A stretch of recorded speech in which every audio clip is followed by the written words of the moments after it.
Hey, welcome everybody to the show. My guest today is Karen Strassman. You guys know her as Annette Birkin from Resident Evil 2 Remake, but that is not her only role, and that's not the only role she's played in the Resident Evil universe. Hi, Karen. Hi. Karen, for those who don't know about your long and awesome career, can you give them a little bit of background about some of the characters you've played in Resident Evil and outside of Resident Evil? Well, I've played Alexa Ashford, who is just so much fun. And outside of Resident Evil, I've kind of been in hundreds of animation, video games. Some of the more well-known ones might be Code Geass. I play Poison in Tekken. I play the French Helena in Dead or Alive. I am Melina and Katana in Mortal Kombat. I play 5 different characters in League of Legends. I play Soifone in Bleach. I play Nanako in Persona. I play Chromie in World of Warcraft. It's a long but we list. We don't want to take the whole podcast with my credit list. So there you go. But there's so many awesome characters in there. Really, I mean, you've got this wide variety, not only from voice acting, but now you're doing the performance capture, like for Annette. Also doing live action stuff. You've been on a lot of shows and movies, which is really awesome. Yeah. I'm a recurring character on Bosch. Yep. I'm a recurring character on Preacher, which is so much fun. I was recurring on Silicon Valley. Mm-hmm. And then people can see me in, tons of shows like Criminal Minds, again, you could go on IMDb and look at that. And I have a really cool film that's coming out very soon called The Onania Club by Tom Six. Interesting. It's going to be very controversial. Okay, so it's something to look for. That's going to really stir the pot. Oh, yeah. Okay. Well, like you mentioned, you played not only Annette in Remake, but you also did Alexia in Darkside Chronicles. Looking at your history, though, it says you had as far as Resident Evil is concerned, it goes all the way back to Resident Evil 3 Nemesis. Do you remember working on that? Oh my gosh, I did. Do you remember anything you did for that? Because it doesn't say what. There was only. I don't remember, but I know that I've known that throughout the years I've done different iterations of Resident Evil, and I know that when I did Alexia Ashford, that wasn't the first Resident Evil. It wasn't the first. I don't remember what I did, though. Now I'm curious, though. Maybe one of your listeners who is a better geek than myself could actually research that and figure it out for us. I mean, there wasn't a whole lot of... The main female lead was Jill Valentine, but I think there might have been like 1 or 2 side NPCs that got killed off. No. Maybe you did something for them. Maybe. Not only that, but you were also, like I said, in Darkside Chronicles. You've done several of the movies. You did, I think, Damnation and Vendetta. You had a part for Vendetta. And Vendetta. Mm-hmm. I was Kathy on Vendetta. That was great. That was cool. And that's a really cool movie, too. How did you get started with Resident Evil? I mean, going all the way back to Resident Evil 3, do you remember how you wound up in this universe? I don't know. I think what is the Talking Heads song? How did I get here? No. This is not my house. This is not my zombie. I think probably I might have auditioned for them. Most often that's sort of how we often get work as voice actors as we audition, although there are quite a few roles and also more and more that I don't audition for that are just straight offers. Okay. When I did Kathy in Resident Evil Vendetta, that was just a straight offer. I didn't audition for that. But I actually auditioned for one of the leads in Vendetta. Oh, okay. And I think I was called back for one of the leads as well. And I didn't get it, but they did cast me. Okay. I wonder if that was probably, as far as the leads go, I think the only other It was Christina. It was Christina V's role. Oh, okay. Mm-hmm. Okay, so from Vendetta, being in I'm assuming the Rolodex of actors that they like to use, because you've been in so many Resident Evil entries, they called you back for Remake, or did you audition for that one? That was an offer. An offer? Okay. They offered me that role, yeah, for the motion capture and the voice, which we did at the same time. Right. Now, did you also do the face model for Annette?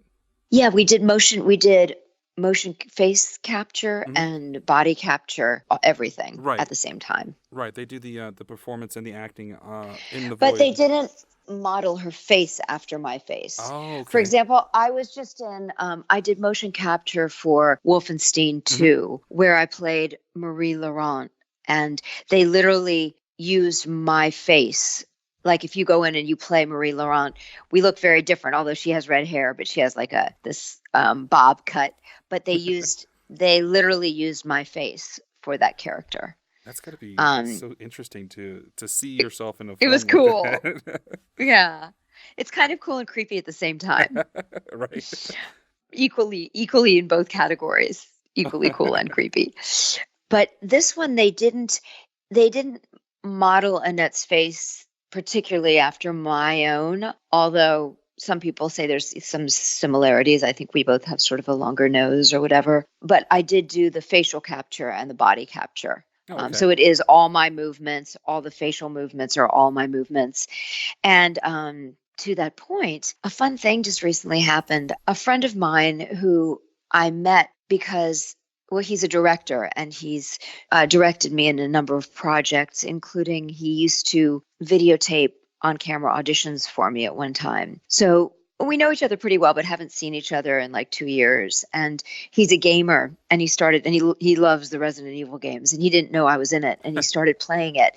And he said even before he heard Annette's voice, when he saw Annette and he saw a couple movements, he said that it just hit him, and he knew right away that was me because he recognized her physical Right, movements as right. mine because he knows me so well, which was really super cool.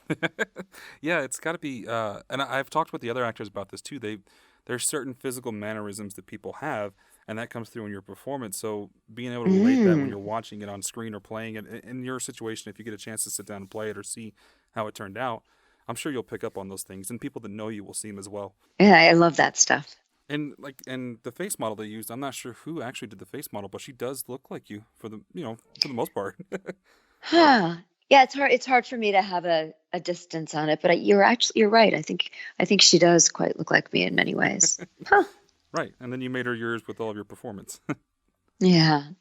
Were you familiar of the character of Annette and the storyline for RE2 before you took on the part for this one?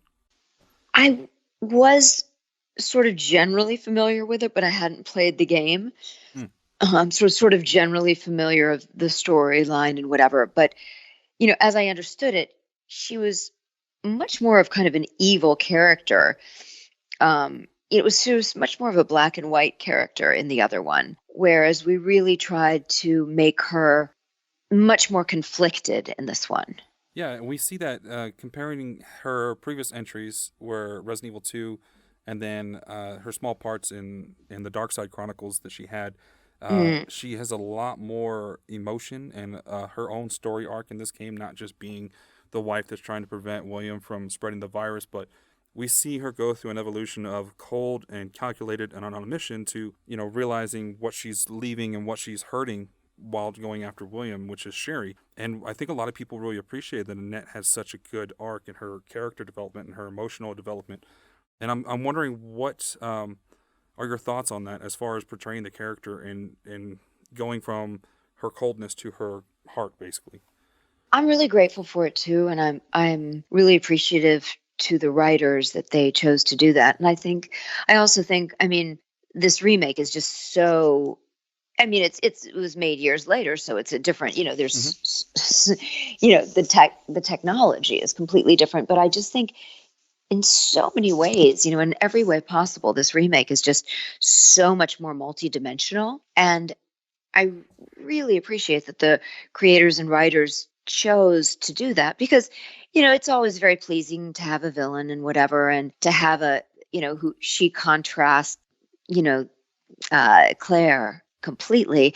And I think their choice to, really make that arc is just so smart because I think it just makes the game so much more compelling. And not only that, but there's something even more real about it. And I would also highly credit Tom Keegan, the director, motion capture and vocal director of this project. And we talked about it on the phone even before getting on set.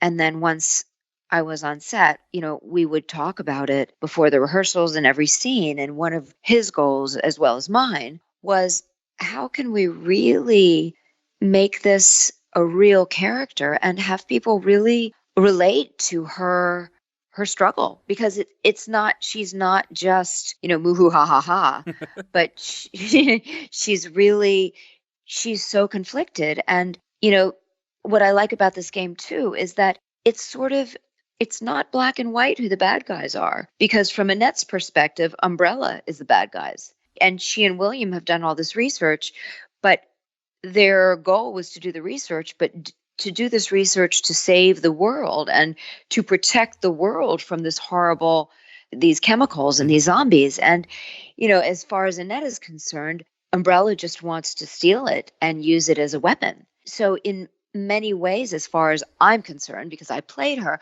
I don't even see her as an evil or a bad character. I see her as, sort of narrow-mindedly obsessed, and as a scientist, we decided with Tom, that she's obsessed, as many scientists are. And, she gets herself into she and William get themselves into a really bad place once William has, ingested the stuff. And, she needs to kill him, and she needs to, as far as she's concerned, protect the world from this. And she has a very narrow focus about how that should be done. And she also sees, protecting the world. She has a decision to make. Does she protect her own daughter, or does she protect generations and generations and generations to come? And she's choosing to see the bigger picture of, I can't sacrifice one human being who I might love and who might be my daughter for the entire world and the damage that this could do on this planet. So, there's a part of her that comes out as heartless, but then on the other hand, people who are interested to do that, to really sit with her conundrum, it's a pretty deep question to bring into a video game, and I love that. And I think her character is probably the deepest one in the game for not having, a whole lot of time. She has a lot more scenes in this one than I think in the original, and a lot more dialogue and interactions. The interactions are still kind of the same, but there's a lot more to her. And, the one versus millions concept is a decision that usually it's the heroes have to make, or the person who's making the decision is looked at as the bad guy. But in this situation, she knows the devastation this will cause. She knows what William's capable of. She was in the process of helping make it, so she feels responsible from preventing this from taking, a widespread epidemic. And I love that you get to see that come through her as a character, where in the beginning you're like, wow, this woman is really cold and you don't like her because she's choosing all this over her daughter. And as players, we're supposed to connect with the daughter. We're supposed to feel the victim and want to protect and carry her through.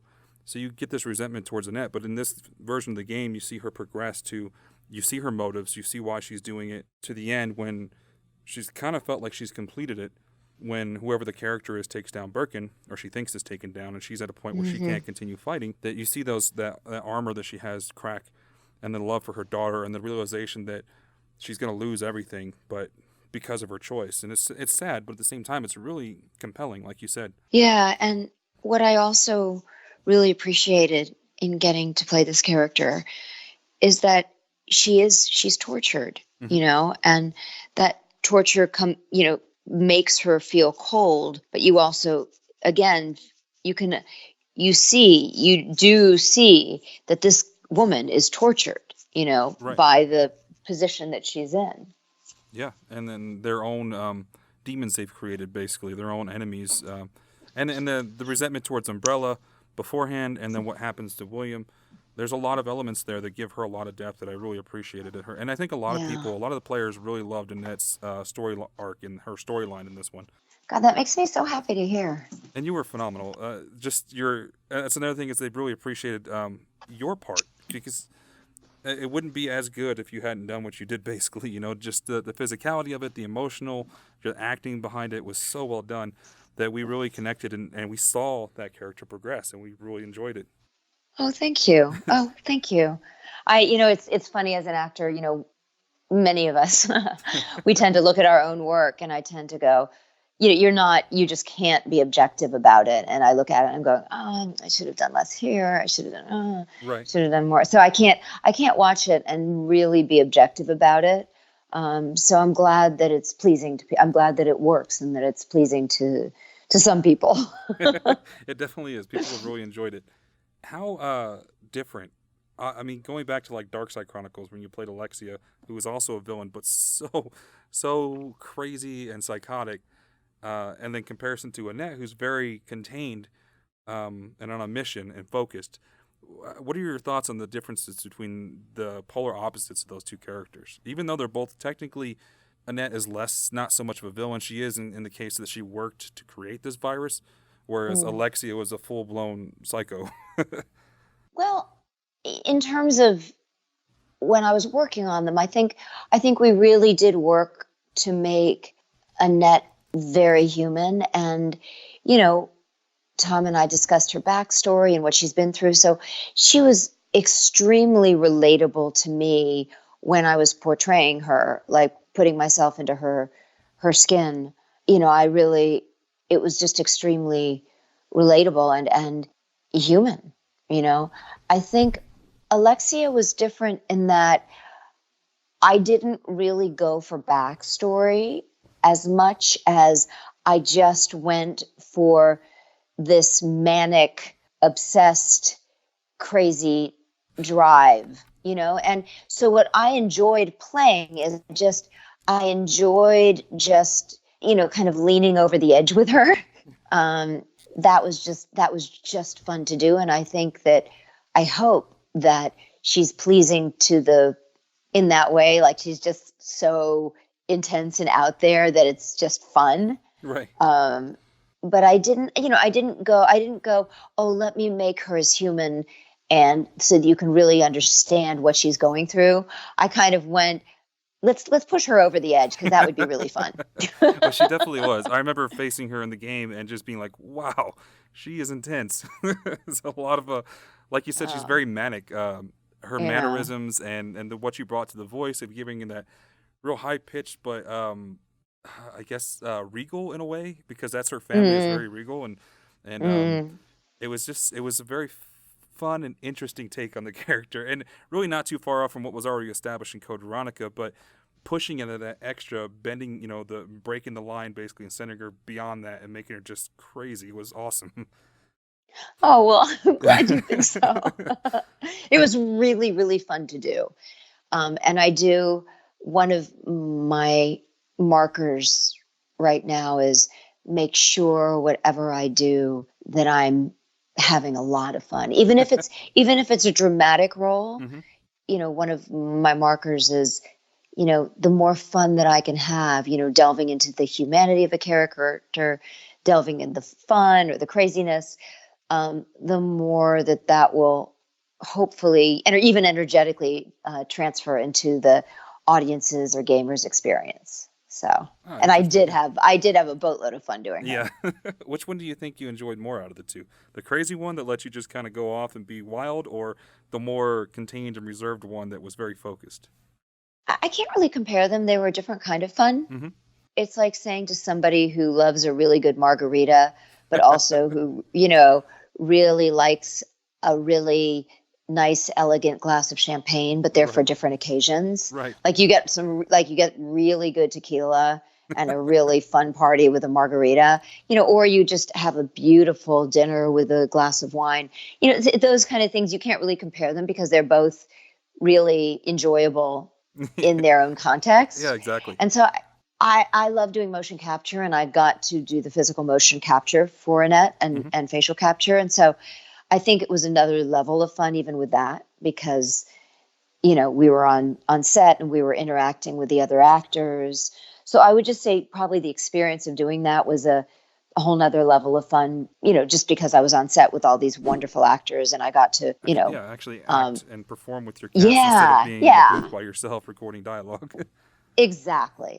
So, that was an added delight to doing, remake. But certainly doing Alexia was Was a fun. boatload. It Yeah. was really fun. Yeah, Yeah. yeah, yeah. And I tend to really enjoy those kind of characters that do go over the edge a little bit. I really enjoy that. I really love that Probably comparison because I'm of the alcohol. The alcohol is so great. yeah, yeah. I tend to be very contained in life generally. Sort of, you know, try and be appropriate and, not impose and I think I really, really enjoy characters that are the opposite of that. That are a little bit crazy, that are intense, that are the role that I just played in Preacher as the uh, very Yeah. out of the box German Yes, scientist she was just is. yeah, and some of the roles, the role in the new Tom Six movie that you'll see, I really like kind of pushing things over the edge a little bit. It's just it probably just gets me out of my self-imposed cage, and I get to tear around like a mad dog for a little while. Like you said, tequila versus wine. I think that's a great comparison. Tequila, you're going to be in for something special. Wine is more reserved and having a good time. Not getting too crazy. So what was it like with the cast, working with Stephanie and working with Jolene, working with Eliza, also with Terrence playing Birkin? How was your interactions with that? I don't know how that process went with Annette to all these different characters. This cast was just wonderful to work with. I mean, just you saying all their names and conjuring their faces and they're just, I mean, so lucky to work with such talented actors and such truly lovely human beings, like truly high quality, empathetic, smart, wise human beings. Just such a treat. It's those days when I would arrive on set and not want to leave, and they might wrap me and I would get out of my motion capture zoot suit and just kind of just want to linger around set and not get into my car right away and drive off, Right. and watch them working, because they were all so, so good. Nick also, he was that character, and he does have all this military training and he just carries it off. Stephanie, the exchanges between the two of us, she's just so present and so there. And then between the three of us with Sherry, it became very real, and that's so much fun when you get to be on set with these actors in full motion capture and allow it just to be very real, as opposed to imagining the other characters talking to you or imagining not even knowing what they're saying and you just have a list of lines that you have to go through or whatever for some video games. It's just so delicious to have a real experience. And I think motion capture, having done many, many different kind of forms and kinds of acting, theater, TV, film, voiceover, all these different kinds. I really think that motion capture is one of the most difficult kinds of acting because you're hooked up in this weird suit with this camera hanging in front of your mouth and your face.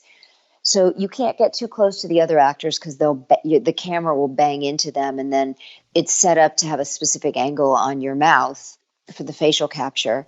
So you can't get too naturally close to them, and you're on a completely empty set. You could be in a gym or something. You're on a completely empty set with all these lights around you. You're in these weird suits, so you're not dressed as your character, and you're given fake props, Right. if any. And so you kind of have to mime and pretend a lot of things. When you're on a real movie or TV set or even doing theater, you have real props. I mean, you might have a fake gun, but it's still, there's a trigger on it and it looks like a gun, Right. You have, a real cigarette, or even if it's an herbal cigarette, it's still a real cigarette that you're smoking, Right. and smoke's coming out of it. You have a real glass of water that you're drinking. And on motion capture, there's nothing. You're in this weird suit. You've got everything attached. You have to be careful of how you move because you want to keep the adjustment. When I had to lie down or when I got shot and I'm, reacting to and I'm sick and I'm sliding down the wall because I can't stand anymore, I couldn't tilt my head at a certain angle because it would hit the wall and then it would hit the equipment that's on my face, and then I had my mic pack, Velcroed to my back. So I had to make sure that that didn't scrape up against the fake wooden door. And I couldn't lean too much of my body weight onto the fake wooden thing because it wasn't a real thing anyway,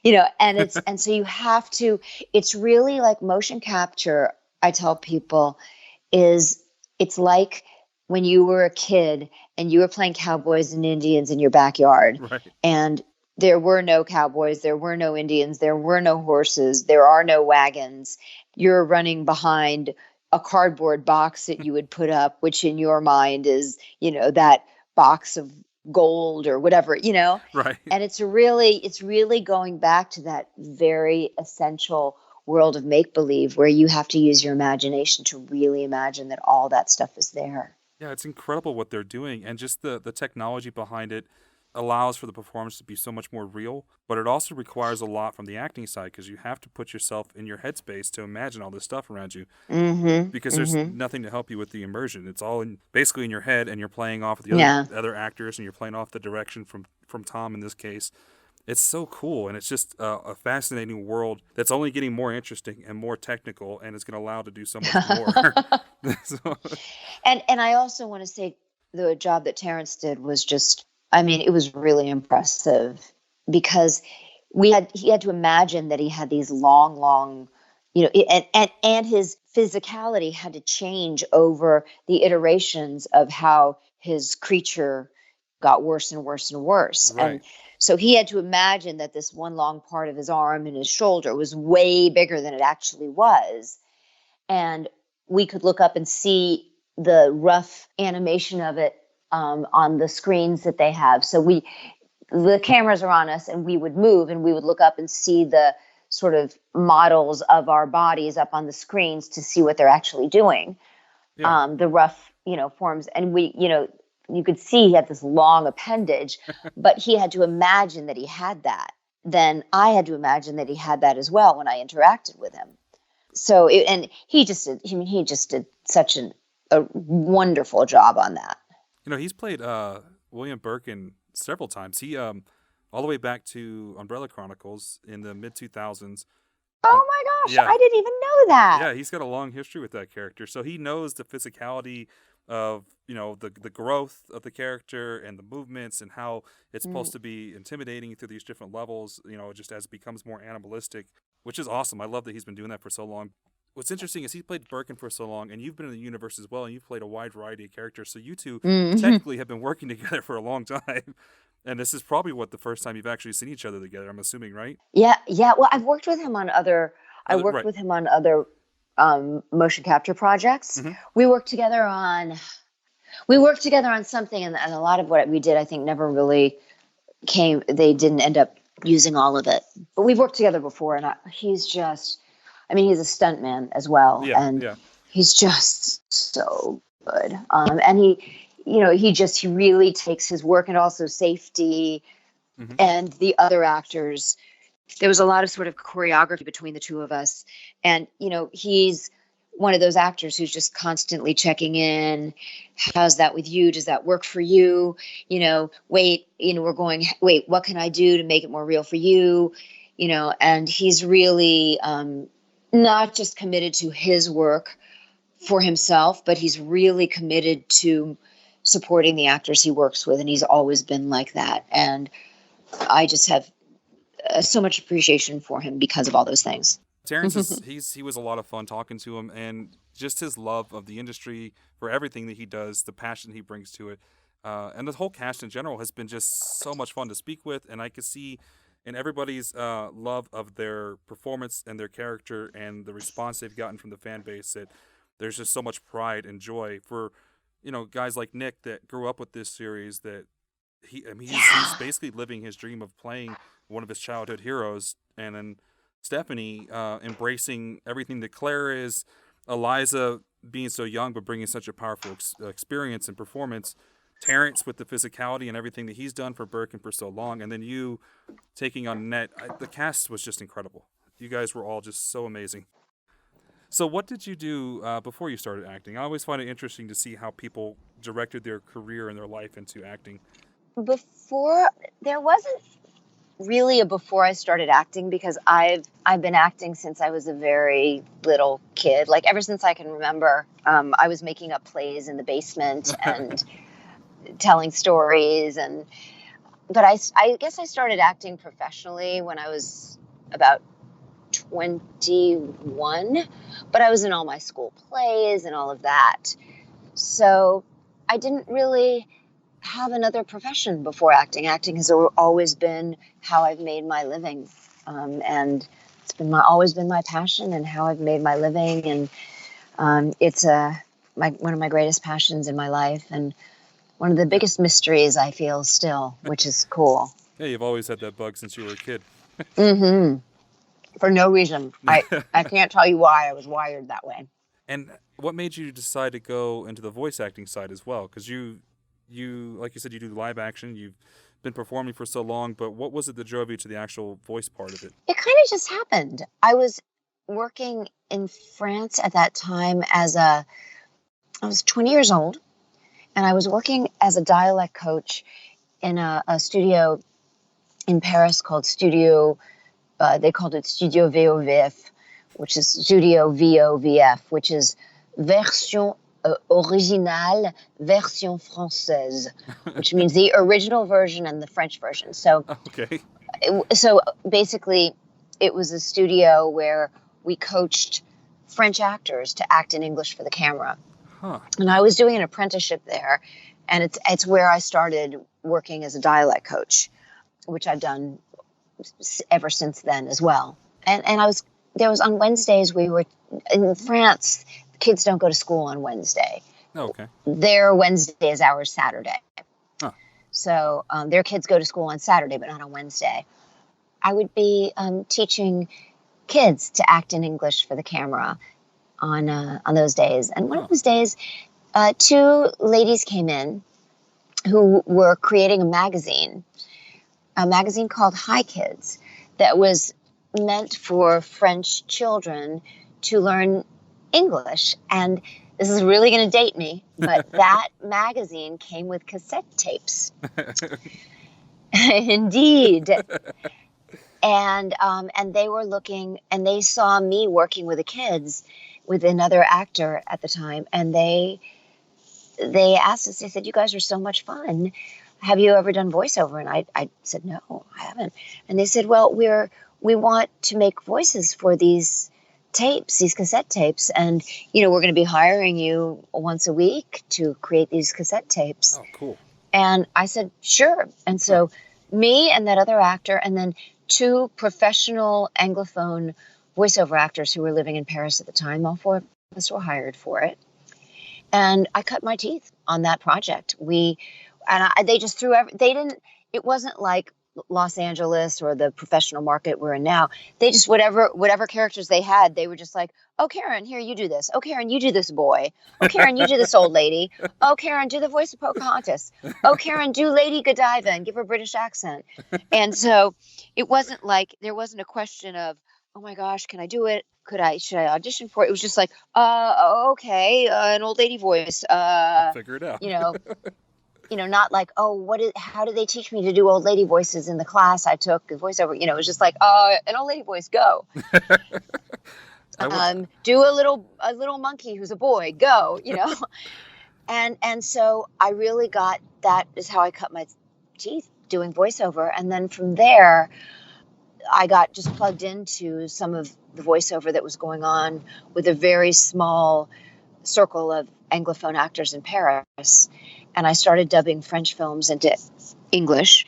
Okay. So I became the voice of other well-known French actors at the time. And then I started doing cartoons, lots and lots of cartoons and original animation in France.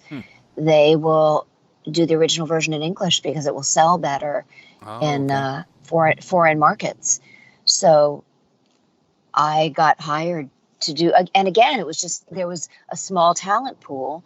And so the people who were good at it, they just threw us all this work. And it was wonderful. So I really cut my teeth there. And I actually never took a single voiceover class until many, many years later when I got to Los Angeles.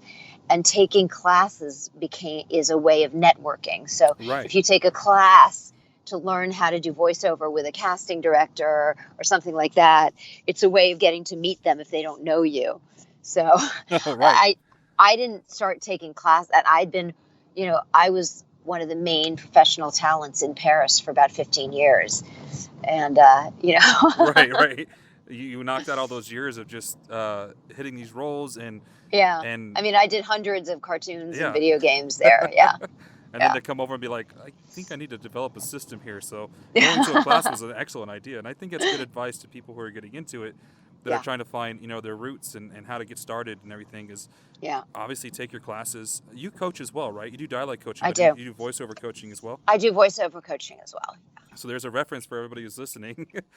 I know I myself is something I want to pursue with you. So, Oh, cool. but yeah, do you have any other advice outside of obviously pursuing coaching to people who are just getting started? I would say do as much theater as you can.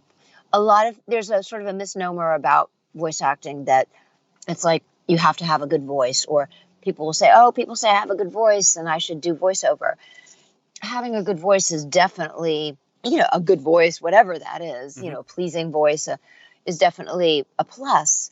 It's really about acting. It's making a whole world come to life. It's making, somebody's emotional experience or crazy emotional experiences in Alexia Ashford. But it's bringing, words on a page to life so that you believe that character exists and is having an experience, whether it's realistic or fantasy or, goofy cartoon.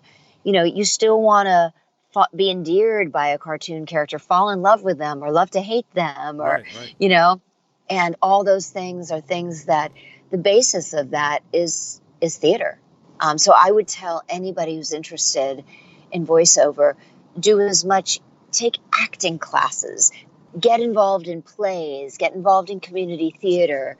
And of course, yes, if you have access to voiceover classes, definitely take them. But I wouldn't just take voiceover classes. I would definitely take theater and acting classes alongside that, and improv classes as well. Okay. All those things, yeah.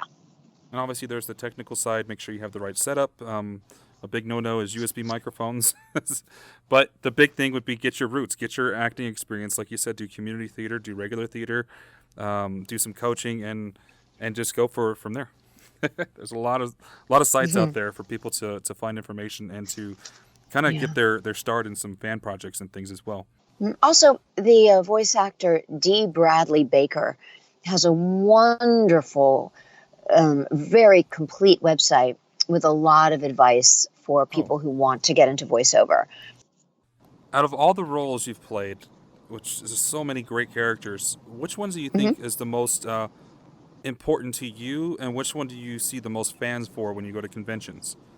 It's hard to say because, again, it's going back to the tequila and the wine, and I have a lot of characters that are like really popular tequila, and I have a lot of characters that are like really, really appreciated expensive wine, Right. I mean, there's a lot of affection in the fandom world for my persona characters, for Nanako and for Aigis.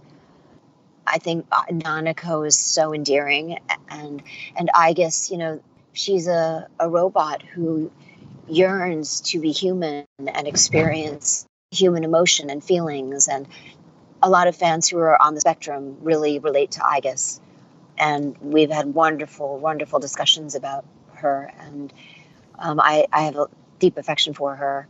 I just love and adore Chromie from World of Warcraft because she's just so much fun. Melina and Katana have been fan favorites, and they've been just a blast to do. And Poison from Tekken is just she's so sexy and wild that that's, it's just, what it is, Jeff, how I can answer that question is there's just so many different characters that hit on different parts of me. Like, Nanako is that sweet little innocent, beloved little girl. Mm-hmm. And being able to dip into that part of myself is so magical, Right. And then being able to dip into the wild, badass fighter, is right. such a pleasure as well. Poison or Melina and Katana. Yeah. And then, Helena and Dead or Alive with her French accent, and people love that. So there's sort of different reasons why different characters and games are really fun, Right. Playing Maria in Wolfenstein recently, that was fun again because it was motion capture and she's French, which goes back to my roots. I got to work with Tom Keegan again on that. One of my fave directors. He's really, really good. Just looking at his work from Remake and Wolfenstein 2, he is such a good director. He just brings everything to a whole nother level. Yeah, and I grew up with Mortal Kombat, so when I found out that you played Annette, and then I'm looking at your history, and what's so cool when I get to speak with these amazing actors like yourself is to see how many different characters you've played that I grew up with, that I watch on a daily basis in movies or play in video games or watch an anime, or the fact that I'll see you on a TV show randomly. It's like, wait, I know that person. That's awesome. I just talked to her. And it's cool to see just the variety of things that you get to do in the field. So much fun. Yeah, it's got to be such a fulfilling career to have, and it lets you play in all these different worlds. Just to escape and to go somewhere else and be something for a while, where you get to bring this new character to the forefront and let everybody see, these cool new things. So outside of San Francisco, at the end of the month, what else do you have coming up? You have your movie. You have any other conventions you're going to? I have a role in a TV series.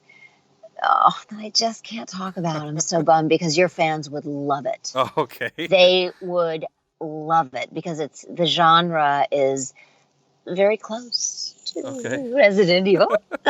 Okay. And I get to play a really fun, raunchy character. So it's an on-camera role. I can't say too much about it, but be on the lookout. Your fans will particularly love it. Okay. Yeah, the Onania Club, which is coming out sometime this year, and anybody who's familiar with Tom Six knows who's responsible for the Human Centipede. Yeah. Knows that his work is very controversial. It's a very different kind of film than the Human Centipede. I didn't have to do that, thankfully. But I get so cold. I get cold so easily, and to have to be like that without clothes on, I would just have gotten so cold on set, and I don't like being cold on set. So I'm glad that I didn't have to do that. Nothing too extreme, but something still pretty out there. But I'm really proud of this film, and I think it's going to it's going to be strangely beautiful. I think it's very well shot, and it's going to be really disturbing, but I think disturbing in a way that holds the mirror up to some parts of humanity. And I think it's important to do that. So it's really intriguing. I'm really excited to see what it's going to be about. Yeah. And Bosch is coming up. I've got a small recurring role in that. Mm-hmm. And I love Bosch. That's just such a well done, high quality detective show where they really want everything to be as realistic as possible. And Titus Welliver is just brilliant. Yeah. So people can see me in that. And then if they want to go back and catch the third season of Preacher, that role I did for Preacher is one of my recent favorite experiences. And it's creepy as all get go and fun. So for people who like comic book stuff and that kind of live action, I would say definitely check that out. I'm in season 3 towards the mid end of the season. Okay. So. And then for conventions, are you going to any fan conventions anytime soon? I don't have any on the books yet, but I'm hoping to make a couple later on this year. Okay. But I don't have any I can tell you guys about yet. But my website is www.karenstrassman.com. I also post everything on my Facebook fan page, which if you go to Facebook, it's my Facebook fan page. And I post everything on Instagram as well. And you can please follow me on Instagram, especially if you want to see pictures of my cat. and you get to see, and then there's a lot of cool red carpet pictures Awesome. that are where you get to see me like all glammed up, which is kind of, fun. Yeah. And I'm on Twitter as well, just at Karen Strassman, and I'll always post when I have a convention coming up. Awesome. And we'll have those links in the description again to Karen's website as well as her social media, so you guys can keep up to date with what she has going on. And when she can finally announce, hopefully, this character from this really cool TV show that we're looking forward to, as well as anything else that's going on. And just to send out your love for what she's done with Annette and her time with Resident Evil, her many amazing roles that people enjoy so much. I'm just so happy I got to talk to you. It's always a pleasure when I get to talk to someone who's really put in the years and the work and has this long list. Everybody's a joy, but it's the ones that that have cut their teeth in this field. I love talking to. It's such an interesting conversation. Oh, cool. And yeah, and I mean, people have questions they want answered. They can. Twitter is a really good place to ask me questions because I'll see those. That's probably the best place to ask me questions. My Facebook fan page, but Twitter's the easiest place, and I'll see those the most readily. Okay. So Twitter is definitely the place to go and show your love. Do you have any closing thoughts for the fans? Anything you want to say to the Resident Evil fans or fans of your work as a whole? No, just people. Thank you for being so open and so supportive and kind. And I guess I just want to encourage people to follow their own dreams. I really consider myself a success story because when I was growing up and I wanted to be an actor, people told me that I wasn't pretty enough to be a leading lady and that I wasn't interesting enough to be a character actor, and they didn't know what to do with me. And I said, you know what? I love this so much, even though I'm not what, I don't fit into any box. I'm going to work my butt off and just dive into this art with all my passion and, years of hard work, years of classes, hard work, studying, auditions, failing, rejection, going up against, the things that I'm most afraid to do, making difficult phone calls, really going out of my comfort zone again and again and again. I proved to myself that really you can make dreams happen if you just keep going at them. And I really believe that to be true because I'm not somebody where people would have said, oh yeah, she's model pretty, make her an actress. And I think I've really bloomed and deepened into this wonderful career that I'm so grateful for. So I want to say to people, even if you're discouraged, even if, you're rejected over and over and over again, if there's something that you love, something that you believe in, if there's a path you don't know how to get there, but you want to get there, take out a hacker and start bushwhacking because I didn't know how to get there. Right. I didn't have anybody in the business to show me how to do it. I didn't find mentors for a long time. I didn't know what I was doing. All I knew is that as very little, I just loved acting and I wanted to do it with all my heart. And it seemed like something that only people who are more talented and more beautiful than me could do. And it turns out that I got there and I'm doing what I love. So my message to people would be, go up against your comfort zone, take risks, challenge what people tell you, and forge your own path to what you are deeply compelled by, intrigued by, and what you care about and what you love. That's really true words of inspiration. And I think a lot of people who are wanting to get into the field, they suffer from that. They take no as a solid no, and they start backing off, and they don't think that there's something they can pursue because somebody told them something they didn't want to hear, and you just have to fight for it. And I think that's, like you said, you're the proof of it. And whoever told you those things when you were starting out, and hopefully they're fired because they were completely wrong on every aspect. Fire those people. Yeah, they don't know what they're talking about. You just got to keep fighting for what you want, and if it's something you love, pursue it. And take your shots at it, take your chances, keep working. And I think that's something everybody could take, not just fans of the series for everything you've done, but just in general life. I love that.